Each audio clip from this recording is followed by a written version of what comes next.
ख्याल में कि शहबाज शरीफ को, नवाज शरीफ को, जरदारी साहब को, सबको इमरान खान को अपने साथ बात करनी चाहिए, इमरान खान को बुलाना चाहिए। अगर यहाँ पे शहबाज शरीफ साहब सुन के जाते क्योंकि उनको कहीं जाना था, तो मैं उनको ये जवाब देती कि 3 साल से जो पाकिस्तान तहरीक इंसाफ के साथ हो रहा है, आज पाकिस्तान तहरीक इंसाफ अपने वज़रा से कहें, जो हुकूमत कहें कि थोड़ा सा सर सीरियस किस्म के स्टेटमेंट दे, प्रेस कॉन्फ्रेंस करें, क्योंकि हालात इस वक्त ऐसे हैं, पाकिस्तान बहुत मुश्किल दौर से गुजर रहा है। ये ना हो कि सर वज़रा की जो स्टेटमेंट है इस वक्त हुकूमत की, वो इंडियन जो है वो यूएन के अंदर या कहीं पर हमारे खिलाफ ही इस्तेमाल कर ले। अस्सलाम वालेकुम नाज़रीन कराम, आपको मुकम्मल वीडियो दिखाते हैं। ज़रताज गुल ने आज तारीख रकम कर दी।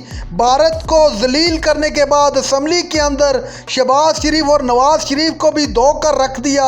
कहा कि ये इतने डरपोक लोग हैं, इन्होंने मोदी का नाम तक नहीं लिया और मुंह उठाकर असम्बली पहुंच आए। शहबाज और नवाज असम्बली में मुंह तक न उठा सके और शर्माते रहे।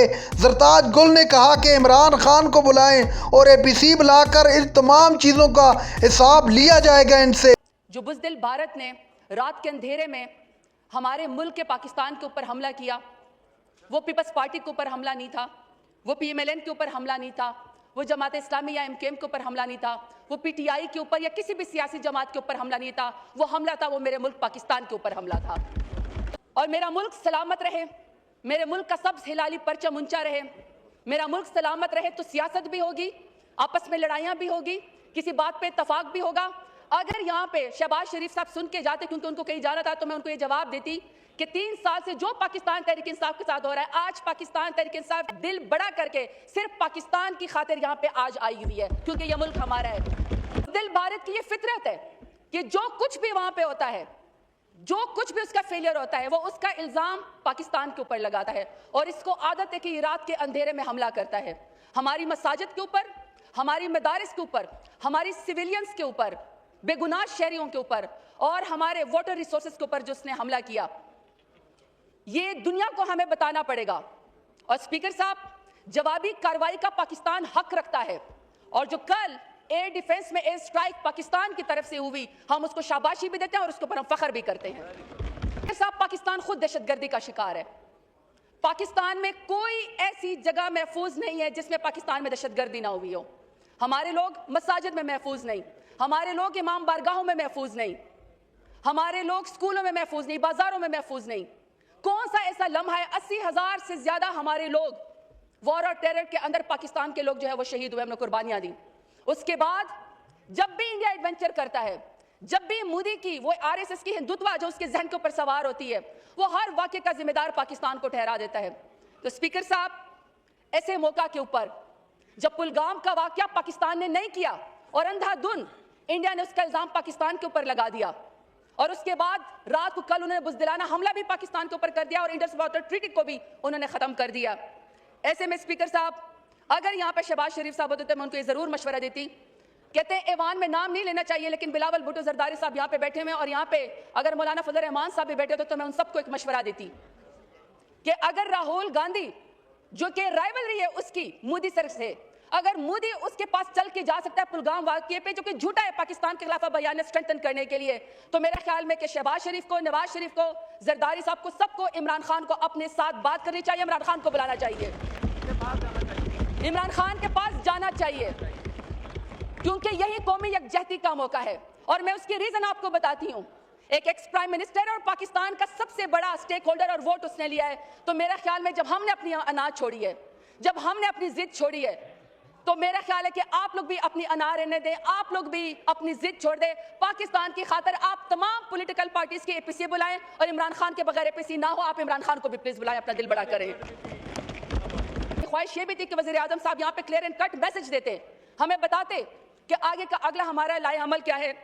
मैं समझती हूँ कि पहला पॉइंट हमारा इस वक्त ये होना चाहिए कि हमें अपने डिप्लोमेटिक जितने भी फोरम हैं, इस वक्त मेरे ख्याल में यहाँ पे फॉरेन मिनिस्टर साहब और डिप्टी प्राइम मिनिस्टर साहब बैठे हुए हैं, हमें वर्ल्ड बैंक को इन्वॉल्व करना चाहिए, क्योंकि इंडस वाटर ट्रीटी का जो है वो जो उस वक्त ये पास हुआ था, उसकी जो गारंटी थी वो वर्ल्ड बैंक ने दी है। हमें वर्ल्ड बैंक से जाके बात करनी चाहिए कि आपने ये इंश्योरिटी कराई थी, आपने ये गारंटी दी थी, पाकिस्तान ने अपने हिस्से का पास रखा लेकिन इंडिया ने उसको तोड़ा, तो हमें जो है इसको उसको वो करना चाहिए, अपने साथ इन्वॉल्व।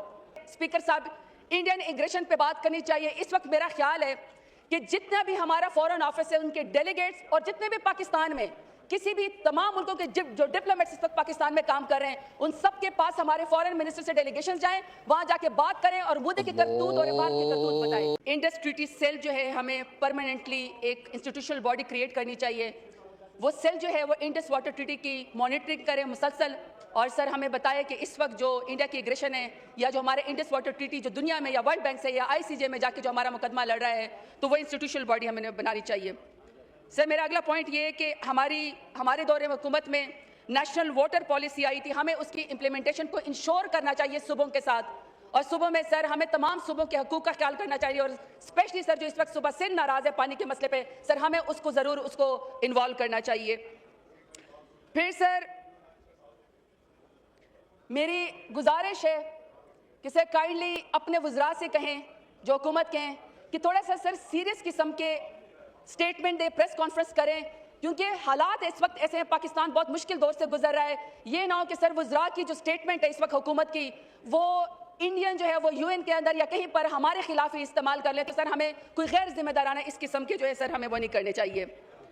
دوسرا سر ہم بالکل سر اپنی تمام آرم فورسز کے ساتھ کھڑے ہیں, اور جس طرح کل ہمارے ایئر ڈیفنس نے جس طریقے سے ہماری ڈیفنس کو سر اشور کرایا, ہمیں اس کے اوپر فخر ہے. لیکن سر یہ پہلا دن ہے سر, یہ جو جنگ ہوتی ہے یہ بڑی اس کے سر بہت افیکٹ ہوتے ہیں اور یہ پرولونگ ہو سکتی ہے. اب سر یہ ایوان نے فیصلہ کرنا ہے, یا تمام سر پولیٹیکل پارٹیز کو بلائیں, سر ان سے پوچھیں کہ ہم نے خدا نخواستہ اس بات کو اسکیلیٹ کرنا ہے یا سر ہم نے امن کی طرف جانا ہے. سر ہمیں یہ بھی فیصلہ کرنا ہے, کیونکہ سر یہ ایک دن 2 دن کی بات نہیں ہے. دونوں قومیں سر نیوکلیر پاور ہیں, دونوں قومیں ایک خطے کے اندر رہتی ہیں. سر وہ اس کی ہندتوا RSS کی جو مینٹیلٹی ہے سر, اس کا مقابلہ کیسے کرنا ہے, ہم نے دنیا کو کیسے بتانا ہے, ہم نے اپنے الائز کو کیسے بتانا ہے کہ کس طریقے سے یہ اسکیلیشنز کی طرف انہیں مزید نہیں جانا. لیکن سر ہماری اس بات کو, امن کی بات کو کمزوری نہ سمجھا جائے. سر اس میں صرف ایک بات پڑھ کے سناتی ہوں جو میرے لیڈر عمران خان نے یونائٹڈ نیشنز میں بات کی تھی. میری سر خواہش ہے کسی طریقے سے ہمارے پرائم منسٹر صاحب بھی آ کے میں کلیئر بات کرتے ہیں. سر خان صاحب نے کہا تھا either you surrender or you fight for your freedom till death, and my belief is la ilaha illallah, there is no God but one and we will fight.